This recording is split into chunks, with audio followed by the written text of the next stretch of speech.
Hey everybody, this is the PixelBlips podcast for November 11th, 11/11/2012. Not 11/11/11, that would have been last year. Yes. So, I'm Andy Ryan, Kickstart My Heart. That's Dave, don't look at me like that. That's Dave DeWart. Don't kickstart his heart, he can't stand it. Dave, what have you been playing this week? Well, you and me threw down on some King of Fighters. Yes, and I have a bad story about that. So, before the start of the match, I went looking for my Bluetooth to communicate with you, and put my hand in a drawer, and then sliced my thumb open really well. That's why you didn't choose characters. Yeah, okay. So like I was running around the house trying to find a bandage, and then when I finally sat down, the first match I was using the controller, and obviously my thumb hurt, so I stopped it. So then I plugged in my arcade stick. So then the second match, when I actually could choose my characters, had my arcade stick, everything ready to go, I kept trying to fight you, and the lag was so bad that I had to then I didn't notice the lag so much with my controller, but the minute I had my arcade stick, you could even tell, all of a sudden, Terry Bogard is, down, and then he stands, and then he punches. It's no, I wanted to do the different move. So then I kind of started to, compensate for the lag. But, yeah, you beat me every time. Well, so. And pretty handily, too, by the end. Yeah. Also, your My Share Nui is super cheap. Hey, you are the cheapest My Share Nui I've ever seen. What can I say? I played the game for 5 minutes, and I haven't touched a Final Fight game in 4 years. That's actually pretty much how I came into the match, too. Yeah, because I've never been... I mean, my favorite Final Fight, King of Fighters... King of Fighters, my bad. Sorry, my favorite King of Fighters is still 94, maybe 96, but probably 94. Yeah, we are very far removed from that. I haven't played one of those. The only guy I knew anything about was Joe, because I had been playing the story mode just to see kind of how it goes. And so I looked up Joe Higashi's moves, and I'm like, oh, okay, done. Because it's all half and quarter circles. Well, that's it, pretty much everybody. Yeah. You just have to figure out what it does and the jumps and stuff. So what else do you play? So we did that, and I've been working on Assassin's Creed. I mean, I want to say I'm about 3 chapters from the end. I just sat down Thursday night and just ran through the campaign a good Is that chunk. really the best way to play a game, though? No, but the story is good enough that you're just okay, I want to keep seeing, I want to keep seeing, I want to keep seeing. And I'm at a point where I don't know if I really want to do this mission because it's one of those boat missions. And while, the boat missions would look really cool to me before the game was released. I played, when you first unlock the boat in the game, you get the demo missions. Here, this is how this works. You have to pull up alongside the boat and, blast out, the guy on either side of you, so on and so forth. And it's cool. I just haven't done that mission yet. And I'm like, okay, do I want to do this now or do I want to do some other stuff? Because I finally got to New York, and New York's not as big as I thought it was. It's probably about half the size of Boston, but it's still pretty good sized. Cool. And there's all kinds of cool, there's collectibles everywhere, missions and stuff. So it's pretty neat, and that's pretty much it. So a little bit of King of Fighters and a lot of Assassin's Creed. I've been playing more Assassin's Creed Liberation, but the problem is since it was built for a portable in mind, the missions are very episodic, very insular. So they're 10 minutes at a time, maybe? So I finish a mission and I'm done. And it's I'll just wander around for a little bit, maybe next time. I've played a lot. I've been getting back into Hot Shots Golf on the Vita as we're getting the slower, colder, cooler months. Yeah. I don't necessarily always want to pull up on my Vita and play a fast game. Sometimes I just want to putt some mini golf. Gotcha. What else have I been playing? Played King of Fighters with you. I got the $20 rebate off the PlayStation Store for spending $100 in October, and I bought Portal 2, so I'm going to dig into that soon. Oh, you're going to love Portal 2. I know, that's what everyone says. The humor's great, and the puzzles are... I could see them being more difficult to do with a controller, just because sometimes you have to shoot while you're falling, and you can't track it as easily. Yeah, you're going to use the Move controller. I need to use that thing for something. Yeah, you do. Well, we'll get to that. Yeah. But Portal 2 was a great game. I loved it. The co-op in that game is freaking awesome. So if you know somebody who has Portal 2 is willing to play it with you on the PS3, because I'm not. I think is it PC, PS3? I don't know if you can play it over. It uses Steamworks. It does use Steamworks. It might work. If you want to do that, maybe we can figure out how to make that work. But the reason I haven't played Portal 2 yet is when it came out, there was a good deal on it. It was $40. I went to the store to get it. They were sold out. Of course. And so every time I saw it, I was like, well, I could have gotten it for $40, so I didn't get it. So you waited until it got cheap. Got super cheap. So I basically had a $20 free dollars. It was on PSN. It was on sale from PlayStation Plus. Bada bing, bada boom. Yeah, I don't think I spent that much money on PS Plus last month. I'm just trying to think of what I bought in I October. totes did. In October I usually re-up my PlayStation Plus subscription, and does that count towards it? Yeah. So well, crap. that gets rid of $50 of your dollars. Well, I don't. Scratches out $50 of the dollars. It's a 3-month thing, but whatever. Well. Still. So I did that. Let's see, what else have I played? I've played on my Vita. I played on When Vikings Attack. I want to talk about that. Oh, I saw that. It's super fun. I think it's on PC as well. Oh, it's on the PS3. It's on. Oh no, I saw the demo on the PSN. Yeah, it's a cross-buy game, and it's super fun, and it's arcadey. So it is literally like throw a quarter in and play it for a little bit. Okay. The idea is you are a little British guy in the 1960s or 70s, kind of that Italian job era. Yeah. And you basically get a mob of fellow Briton people, and then you lift up objects and throw them at the invading Vikings. Oh, and cool. It's fun. Huh. Like it is stupid and it's quick and it's fun. Goofy fun. I don't see myself ever playing like it for long stretches. Like after 10 minutes or 15 minutes with it, you go through a level and you're pretty much. You're like, okay, well, that cool, was I'm fun done for 10 minutes. And yeah, I'll come back to it. Okay. So, it's one of those games you play while you're riding the bus or yes, waiting on somebody to show up. At the DMV. Well, maybe not at the DMV. No, the DMV would take too long. You Yeah, at the DMV, you probably throw in like Phantasy Star 4 Yeah, and just complete play all of it. Okay. Okay, so that's pretty much all I've been playing. I'm trying to think. I wanted to say what else did I play this week? There's you ever had that thing where you're like, I know there's something else. There's all this stuff, but I don't remember what it is. Sitting out there in the ether. Oh, Gunstar. I played Gunstar Heroes. Again? Yes, Again? because I watched the Retronauts lunch break on Fridays, and they were discussing the best-looking games for the Genesis / Mega Drive, and they kind of puttered around everything. And then on Twitter, I was like, "Hey, you guys haven't talked about Gunstar Heroes," and everyone unanimously in the Gunstar is pretty badass. Yeah, both in the Twitter chat and the two hosts were like, "Oh, how do we forget Gunstar? That's amazing." Yeah. And I was like, "Yeah, it is amazing. I'm gonna go back and play that." And we'll talk about one of the issues. When we get to our second topic today, we'll talk about Gunstar and some of the good stuff Sega's been doing recently. Yeah. So our first topic today, the most important topic, and is Kickstarter, and basically kickstarting. We're not doing a Kickstarter, just so you know, because we don't have anything to sell or get. Yeah. So don't worry about that. I'm not doing begging for your money. I'm doing a Kickstarter, but it's only for sexual relations with Dave. So if you want that, I don't think my wife would like that very much. Well, not necessarily women. But no, I don't think If you're a platinum pledge, raw dog. It's good for you guys? No. Anyway, we are not whoring out Dave because we wouldn't make any money. Games have been using Kickstarter pretty much all year. So it kind of kicked off really well at the start of the year with that Double Fine Kickstarter. Yeah. And there's been a lot of really big like Kickstarter success stories. Yeah. Games that wouldn't get the funding that are getting their funding from Kickstarter. So if you don't know what Kickstarter is, we'll go really quickly. This is just a brief overview. Kickstarter is a website where developers and people can basically throw up a product that they are going to build that is not done yet, and people can pledge money so that they do finish production, so that they do actually build it. Yeah, so you get to, they have like a prototype model or something. Yeah, like that. and there's different levels of pledging, which is one of the best things about Kickstarter, I think. Because you could pledge as little as $1 and as much as you want. Yeah. And depending on the thing, like one of the ones we're talking about, you can pledge $5, cool. You get like notifications about alpha tests and things like that, and you get pictures. I think it goes up to like $3,000, and you get like you can get your head in there in one of the games as like a boss. Yes. And you get the super awesome edition of the game and the soundtrack and so on and so forth. So there's a lot of stuff you can get with a lot of stuff that they'll do with Kickstarter. So a good example is the new console, the Ouya. Yeah, we talked about that earlier in the year. And it kickstarted basically you could be a little pledge, and they'll just basically send you email updates and everything's going. Or you could pledge enough to get a system, or you could pledge enough to get a dev kit, or you could pledge enough to actually have the builders of the system come out to your offices and show you how to code for it.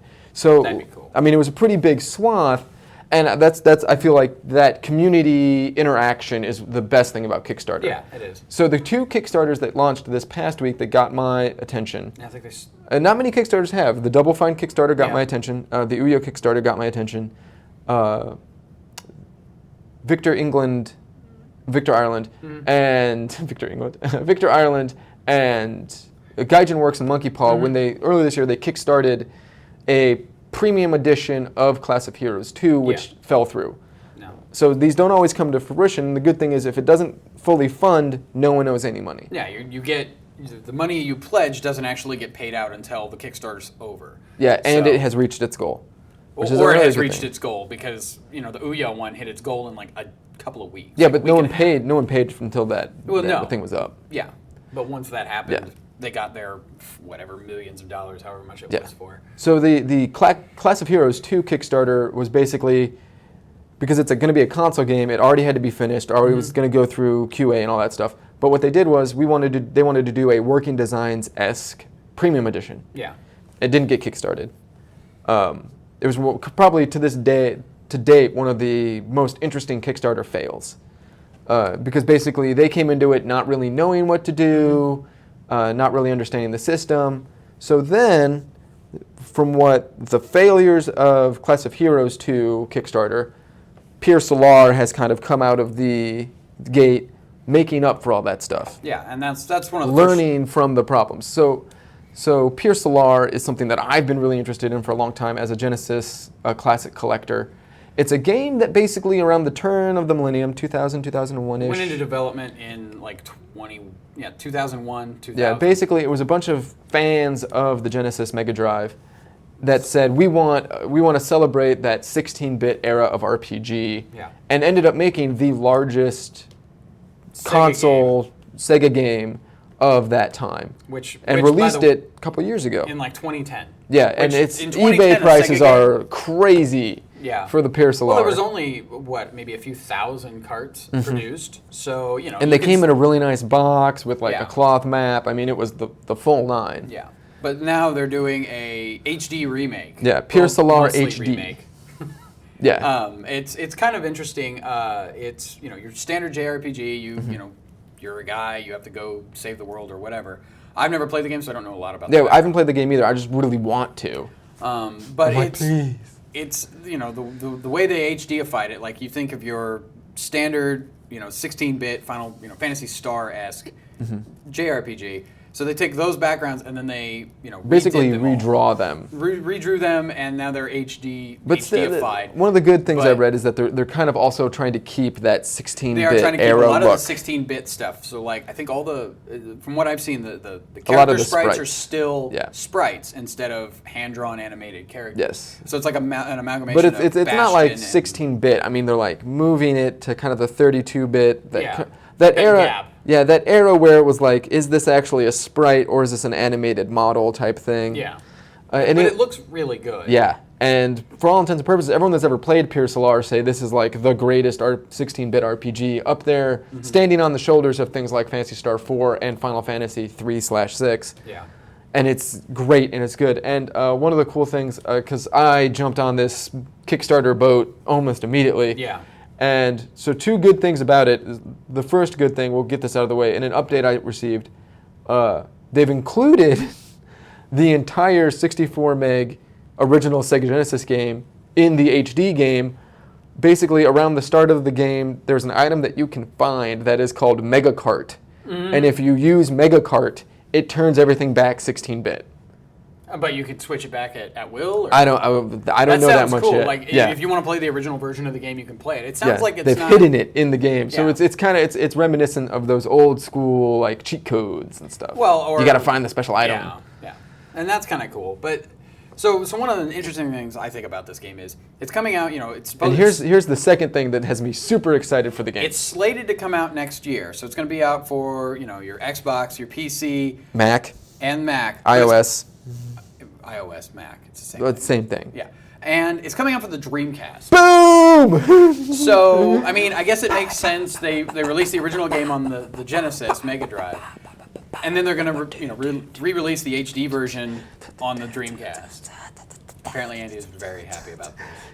Guess which version Andy bought? Andy's getting the Dreamcast version. If I pick it up, I'll probably pick it for the like here's how my brain works. There's like the left half, the right half, and they're like, there's a new game coming out for it's Pierre Solar, so that works my left half, my very creative nerdiness, and then the other half's like, it's gonna be on the Dreamcast, yay! New Dreamcast game in 2013.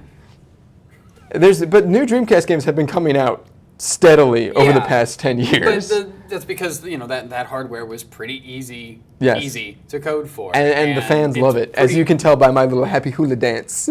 So it looks really cool. Yes. I'm fairly interested in this game, and I've not played a JRPG in completion in forever since I was 18 maybe. And this is one that I will probably take a week off of work for. Yeah, and that's. But it doesn't come out. I'm not going to get it until December of next year. Yeah. So next Christmas, I'm going to run down in my little bunny pajamas and be like, Pierce Alarm! Yeah. Sit next to my TV with my Dreamcast controller. Yeah. Amid all I'm just gonna buy wrapping paper and just crumple it up and put it in the box. It on the side. Just to have that old school.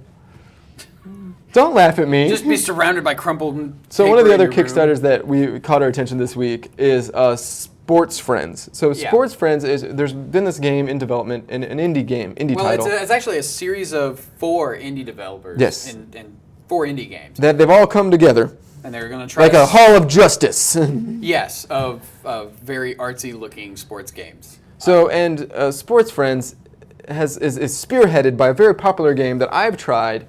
That is called Johann Sebastian Joust. And if you don't know Johann Sebastian Joust is, really quickly, it uses the PlayStation Move. And you're allowed to move the PlayStation Move around in time with the music. So if the music's going very fast, you can move it around a lot. If it's going very slow, you got to be very still. It's a multiplayer game, and how people win at this game is you basically have to tag the other person by knocking around that PlayStation Move controller. Yeah, you either jostle their arm or knock so them something over. happens. Not like full on tackle somebody. No. You just kind of have to hit it hard enough. But you have to keep your move steady to knock them out, and you keep going. And the cool thing about Johann Sebastian Joust is there's actually no graphics in the game. It's not on your TV game. It's literally all in the Move, a little blowy dongle. And it has nothing to do with even the color. Like, the color of the ball only represents whether or not you're in the game or out of the game. So it's really neat. Run around your house, break your furniture. Yeah. Congratulations. And I think it's 2 to 7 players on the PS3. If you really, really want to, you can play up to 18 if you have 3 MacBooks. And 18 controllers and 3. That's a lot of Move controllers. And 3 USB Bluetooth. I have the most Move controllers of anyone I know, and I have those. I have 2 as well, but I don't have the second. That doesn't count. The sub controller. Yeah. Anyway, so the cool thing about Sports Friends is how they're funding it. So basically, they're part of the Pub Fund by Sony, which is an indie developer initiative on the behalf of Sony and the PlayStation division.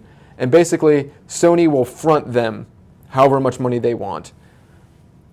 Basically, they don't get the money until the game releases. Yeah. They have to, the day it releases, Sony it's says... not really fronting them, it's paying them after the fact. Well, basically how this goes is, Sony basically says, we will front you X amount of dollars versus X amount of sales. Yeah.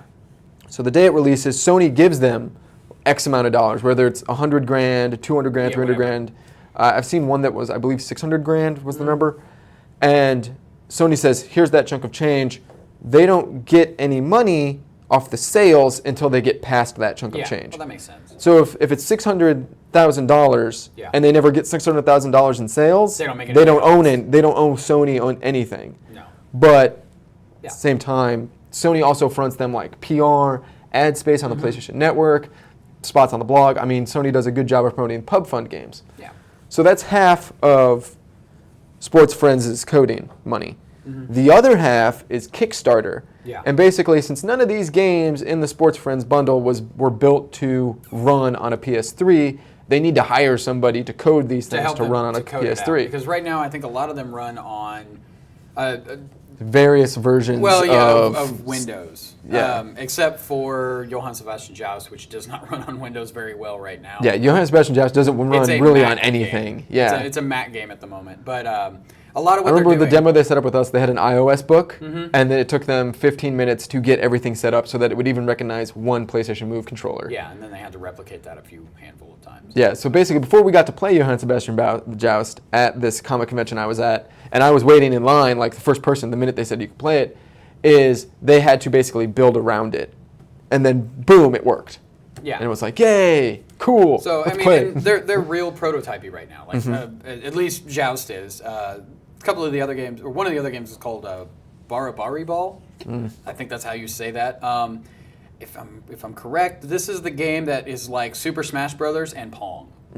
You and I think up to 4 other players fight over control of this ball, and whoever smacks it into the bottom, like the bottom is all water, and the water is colored depending on what color your character sprite is.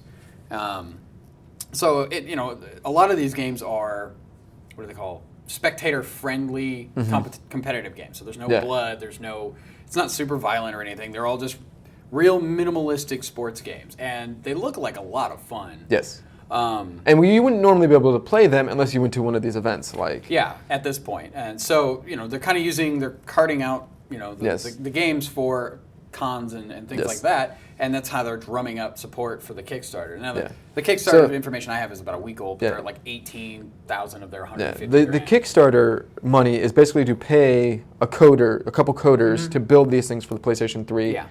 And they're also going to redo some of the art assets. Yeah, to kind of make it one cohesive game. Because right now they're done by 4 different guys, so they look like 4 different games. So it's interesting. So they're basically you're crowdfunding because they can't wait for Sony to give them that check.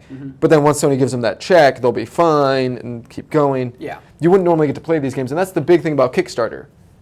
These things wouldn't exist if Pure Solar wasn't wouldn't have an HD remake. That's true. It would, but it would take forever, and it may never come out. If the Kickstarter gets hit, which I think they got like 20-something days left, so they'll probably hit their Kickstarter with some space. We'll put links to the Kickstarter in the description. So if you've been listening to us and like you watched me dance and you're like, I want to see Andy dance more. If this Kickstarter happened and Andy, Kickstarter happens, I'll put up a video of me doing the hustle, I guess. I don't know. It comes out next year. The Moringa. What? No, not the Moringa. What's that? Macarena? Macarena. Boom. I'll do the Macarena. Do you want to borrow Oh, no, you don't have a... I was going to say, my wife bought Dance Central 3 last night. No, I'll do the Macarena. I'll do the Macarena live on the show. Oh. Well, live on the show. We'll separate video. Andy does the Macarena because it's a Kickstarter hit. We'll put links to the Kickstarters down in the description. Yeah. Because we do think that both of these... And the crowdfunding effort really speaks to publishers. It's a very expensive business, video game design, video game publishing. Maybe they're not ready to write a check for games like Pure Solar that have a very small audience, or like Sports Friends that don't have a single player component, don't have an online component. They're not really money makers in the classic sense. Yeah. Or Double Fine used it for their old adventure style games. Yeah. This gives the developer a direct looking at the audience. Will you buy this? And will you buy it before we even make it? Yeah, and that's essentially what you can do with a lot of these things. If you pledge the whatever that is, like $50, I think is what it was for Pure Solar. It was $50. You'll get the version of it whenever it comes out. They'll ship it to your house. You'll have it that day. Yep. So the Kickstarter's a good thing. There's a lot of cool stuff. It's not. There's a lot of weird, stupid stuff. Also, there's a lot of weird crap on Kickstarter too. There's a lot of games that like you read the description, you're like, you have no clue what you're doing. You have never done a video game before, and I really hope no one funds your Kickstarter. Because if you make your $100,000 or whatever it is, and then So our second topic today is. Oh, we didn't talk about the other 2 games. Oh well. What other 2 games? For Sports Friends. Oh well, that doesn't matter. Anyway, so speaking of game collections, emulation and classic video games and playing classic video games on new systems. Current or almost current gen systems. This week, the Midway Arcade Super Collection came out, like 30 games. Here's the problem, especially with arcade titles. Arcade cabinets that were like built around spectator stuff. So like Championship Sprint has a wheel on the front of it. Yeah. Tron has that weird controller and a paddle spin knob controller. Yeah, it's got a lot of weird. So these arcade cabinets were built to run one game or one game only. When you emulate them in the future, you don't only have that stuff. So unless you're a really, really crazy guy who built knobs and wheels yes. and all that so stuff into his homebrew cabinet. There's good emulation and there's bad emulation. Yes. Right now I want to get something out of the way. There's a lot of people confuse the term port with emulation. A port is when you take a game and you make it run on another system. So basically... Like GTA 4 last year to the PC was a port of the 360 version. Yes. So an emulation is when you take a game and you force a new system to run the old system. via an emulator. Like Yes. you use on the PC, you would use a program to run the information from a cart of a Super NES game or a Sega game. So in terms of retail emulation, there's been one publisher that I think has always done emulation correctly. Well, yeah. Sega. Yeah, Sega does a really good job. They have a lot of really good games under their house that they could throw out. And there are a lot of old games that, we grew up playing. Like, I think all of these games also... Sonic, and more Sonic. Yeah, also, you can tell Andy's a Sonic fan. Basically, I first knew Sega did a really good job porting these games when I threw this game into my system, and I was playing Sonic 1. I was in that underground water level where everyone dies, and the slowdown happened. This game caused the Genesis to slow down, which is kind of amazing considering it was a pretty early Genesis title. It was a launch title, wasn't it? Or an almost launch title? It was not an almost launch title, but it was an early Genesis title. Yeah. And it caused, when this thing was running, it would not have caused the PS3 to buckle. No, it would not. Like the Genesis buckled. No. But they emulated that slowdown. If they just ported it over, you wouldn't have that slowdown. Hopefully, they coded it right. So Sega does an excellent job. In this past week, Sega released the Toe Jam and Earl collection. Oh God, they did. Yes. I forgot. Everyone loves Toe Jam and Earl. I gotta get TJ&E. Everyone's like, on the Xbox, you spend $10 and you get Toe Jam and Earl 1, Toe Jam and Earl 2. On the PSN, they're two different games. Like, yeah, the PSN has it better because you don't have to spend $5 to play Toe Jam and Earl. No one needs to play Toe Jam and Earl Panic on Funkatron. Funkatron was not that great. But Funkatron was not good. The original Toe Jam and Earl was really good. So one of the things... hundreds of hours into the game and never beat it. So one of the things Sega put into the emulation of Toe Jam and Earl is online multiplayer. Oh, really? So you no longer have to be on the same couch. Sweet. So do you still get the full screen? No. So it's still split screen. It split screens it when you're away, so you can still see what the other person's doing. But so Sega this past year, Monster World 4 never came out in the United States, but it was localized in quotations and ready to come out. They just never released it. Yeah. So Vintage Collection, they actually came out, localized it, emulated it, threw it on the PSN and the Xbox Live. That's cool. So Sega's doing a really good job of this stuff, Well, I mean, it's not like you can get this game for probably $10, and this is 40 games. 40 classic Genesis titles plus a smattering of arcade and Master System titles that all run really well. Yeah. Many options for filtering and the graphics and everything run really great. Another company that does emulation really well on retail systems is Buddies over at Capcom. Everyone loves Capcom, and once again, you can tell like here are three games, three titles collections that Andy has and bought. they all have Street Fighter. And I think these are basically the same one. Actually, it's weird. I'll go over how it's weird. But this is one of the first Capcom emulated titles as Street Fighter 2. Hyper Street Fighter 2, and Street Fighter Third Strike, which was never on a home system before, and it has the Street Fighter anime movie with the famous Chun-Li shower scene. Yeah, I know. So Capcom does a really good job, and they release these pretty often, and they do. This is probably the best emulation of an arcade on a current gen system. Okay. Well, I mean, Capcom has been around forever. Yeah, and most of Capcom's stuff ran off a certain set number of boards, so they had a lot like Sega, a lot like Genesis. They had an overarching structure. They just had to emulate that. They just had to emulate the architecture of the system. They basically, like for the Sega Genesis, Sega collections, they just have to emulate a Sega Genesis. And once they got that down pat, it's whatever cartridge you throw in it plus bug testing. Yeah. So Sega's been doing a really good job. Capcom's been doing a really good job of bringing these older titles out with a new, not gloss of paint, but new form and function. Gunstar Heroes came out earlier, a couple of years ago. On the PSN. On the PSN. Yeah. It runs well. It runs great. And there's, filters if you want it smooth, if you don't want it smooth. Yeah. You don't want it smooth.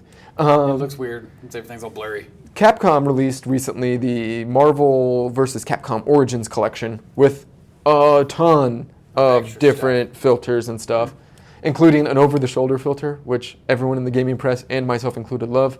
It basically models an arcade cabinet as if you were sitting off to the side looking over someone's shoulder as they played it. I don't know why you would do that. I think that would be cool for a spectator mode. Well, yeah. Maybe, but not like, would you actually have to play it that way? Yeah. That's kind of dumb. Well. It's weird. It's weird, it's fun. It's interesting, but that doesn't work great. Like, it makes it harder to play the game. I always call it's a special kind of stupid. I guess. It's a good kind of stupid. I get Well. So a lot of these places go back and really re-emulate these things in ways that you're never going to see before. The problem is you run into something like this, Midway Arcade Treasures 2 and the new Midway Cabinet Collection. They don't have an overarching architecture, so it is hard to emulate every single kind of these games, and sometimes it just doesn't work. No. Sometimes, for instance, the new collection, Smash TV, you have to use the 2 sticks. And the sticks for Smash TV, the game, were just 8-way sticks. Yeah, and these are analog sticks. So it's not really the same thing. It doesn't feel right. It would be better if they just did the buttons. But then you can only shoot in 4 directions rather Well, you can than shoot 8. 6. You can shoot 8 if you hold 2 buttons down. Yeah, because doing this is real comfortable on an. So it's better than the analog stick. The analog sticks would probably work better if they spent the time to code it properly. Yeah. So, and also, sometimes you're going to get games like this Capcom Collections Mini Mix, which are never going to get emulated again. You're never going to see these again. Basically, this includes Bionic Commando, Strider, and Mighty Final Fight, which this collection also includes, but this collection is the NES games. Because it's released on a Nintendo system and Nintendo still had the licenses, Capcom was able to dig these out. So that's cool. I mean, I don't own any of these collections, but you can get stuff like this also on Steam. Has some older PC collections. They do these big bundles around Virtual the Console is the emulation on Virtual Console is usually incredibly solid. Pretty good. Yeah. It is the rarity that it's not. But a lot of the problems, it's a sliding scale for people. Like games that are good will remain good no matter when you play them. Games that are great will remain great no matter when you will play them. There will be blemishes that were maybe there at the time that we overlooked, but now, in hindsight, not really so much. But if you play The Legend of Zelda now, it is as great as it was in 1988. Yeah, I'll concede to that because I've Super Mario 3 is as good now as it was before. In 93 or 2 or whenever. Once again, we start talking about blemishes. The Capcom Disney titles, DuckTales, is as good now as it was before. Tailspin, not so much. Little Mermaid, not so much. Disney games are pretty hit or miss, though. Yeah, but there's a sliding scale, and over here on the great end is playing the game on the system it was originally meant to run on, and we slowly walk that over. And I feel over here on the really bad end is playing that game on a computer-based emulator. Not necessarily. I mean, you say computer emulation is terrible. It's not bad. No. I think playing a Sega game like on your PC with a keyboard sucks. Yes. That's why I have a 360 controller that I use on my PC, because if I'm going to play a console game, I'm going to play it with a console controller. Boom. It's not the Sega controller or the Super NES controller, but I believe you can get USB versions of those controllers for super cheap on like Newegg or something. But I'm talking about I know it's not the original system. And I'm talking about like the open source emulation is maybe not as caring as some of the better, especially when we're talking about Sega, Capcom, as some of the better emulation on the Virtual Console and stuff like that. Now, other times, like this Midway collection, I would not recommend you buy. Ever. Because they just did a horrible job. They knew a good job with the controllers. They didn't do a good job with the games themselves. They added some cool filters so that you can see the marquees and stuff, but that's window dressing. You got to make sure the core game the core game works is the best. Playable like it was. And maybe they were just that unplayable back in the day, but I kind of doubt it. No. I've played some of those games. They were not that unplayable. So, in my life, I grew up as an arcade rat. So during, a couple years ago, MAME was always on my computer, Z-SNES was already on my computer, Gens was always on my computer, because you got to play games that you wouldn't normally have access to. And, a few years ago, we were super broke. Yeah. Broke former college student, straight out of college, but first job stuff. Paying a bad ROM dump of Sonic 3 is better than not playing Sonic 3 at all. Yeah, and there have been times when it's like, man, I just want to play Phantasy Star 4, and I didn't have access. You didn't have that game yet, or I didn't have a PS3 or whatever. So you download it. It's illegal. I know it's illegal. It doesn't run as great. Maybe there's some problems with it. I remember there's a Phantasy Star 4 ROM dump that is just horrendous. There's some pretty terrible ROM dumps, but you'll get as closer than you would have been. There are better ways to do that. Yeah. Some of these games, the DuckTales games, Rescue Rangers, we talk about the Disney licensed games. They're not coming out on the Virtual Console. You're not going to get to play them again because back in late 80s, early 90s, no one was thinking about how do we license this stuff for 10 years down the road where there's digital 20 releases. years down the road, yeah. Because nobody was thinking, hey, we're going to be able to download games onto our systems rather than having a physical medium, whether it be a cart or a disc or a thumb drive. Yeah. Like I thought Gunstar Heroes was never going to get re-released, and then it did because Treasure and Sega came together and said, yeah, we want to do this.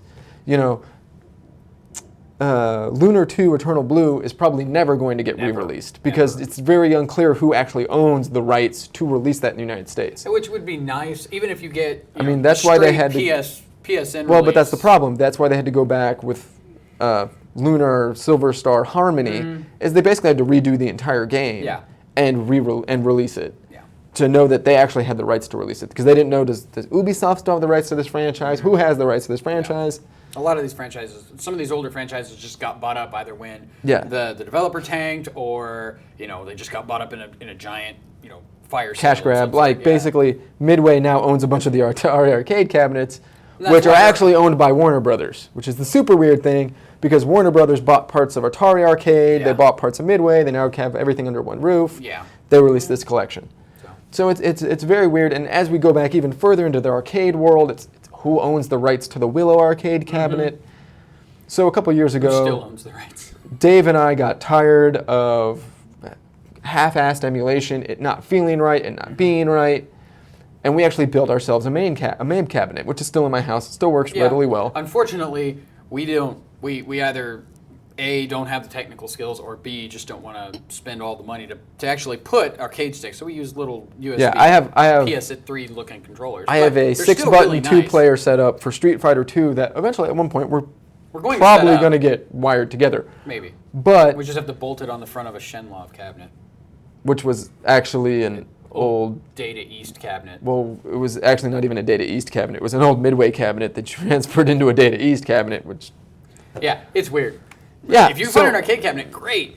Just try to figure it out. Because there's something about standing up next to something while you're playing a game like Final Fight or while you're playing Defender. That's part of the thing. That's part of how it works. That's part of how it goes. And we talk about, especially a couple months ago, the Simpsons arcade game got re-released, which I didn't think would ever get re-released, but it did. Hooray for Konami. It was and the EA. Simpsons game. Yeah, it was a Simpsons game, and these games are meant to 2 quarters, so they're not really that great anymore. Because when you were 12 years old at a bowling alley and they had this thing set up, you had $2 maybe. Yes. And you're like, all right, how far can I get on this $2 this week or this time around? But those were the titles that were good. TMNT, Teenage Mutant Ninja Turtles, Turtles in Time, and the first one by Konami, great games. Even now, even today. They're still fun. Yeah. Still fun, still good. Not really, this is a quarter sucker. So games like that exist. Like I said, the great games back in 1990 are still great games today. They are. There's a lot of really good games that came out in the early to late 90s. There's a lot of great games that come out all the time. Yeah, and they come out once, you never see them again. Because, they didn't sell as well as you would hope and things like that. Or they were made by Treasure. Or they were made by an obscure developer that still owns the rights. And they were released here by Natsume, so you're never going to get a hold of that cartridge. Yeah. So a lot of things like this, emulation is good. Emulation is great, except when it's not. Except when it's bad. And I think... And we should call for better emulation, mainly because this is the only way new generations are going to be exposed to these games. Yeah, because you think, how many kids who are under the age of 15 have played a Sega Genesis game? Yeah. And they've played Sonic, but they probably played Sonic Adventure or they played Sonic 4 Episode 1. And the thing if that's what they're first exposed to some of these games, maybe you ought to say, hey, try this. It's older, but it's good. This is where a lot of these game mechanics and things like this actually came from. These games that you and sometimes they work better. Yeah, and sometimes they're just better. Sonic Team, I'm looking at you. So the thing I always tell people is kids nowadays. Back in my day. Well, no, kids nowadays, the kids that are playing Bravely Default today were not alive when Final Fantasy 3/6 came out, or when it was re-released for the PlayStation. Yeah. And it's those kids need to be exposed to those games. Those games need to be there for future generations. that's part of the reason why I'm such an avid collector of old cartridges, is because I feel like on a small level that I'm kind of making my own private museum. Yeah, that room looks like a friggin' museum with all the DVDs and then the games. It's the like I feel like one day I want to sit down Andy's with my collection. Yeah, one day I want to sit down with my child and I want to play through Wonder Boy and Monsterland.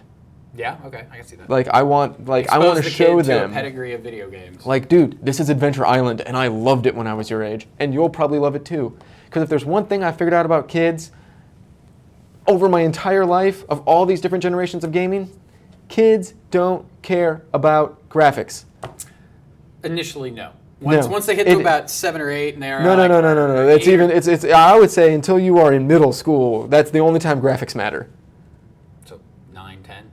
Middle school, 11 to 13. Okay, I don't remember. I mean, I'm a grown adult.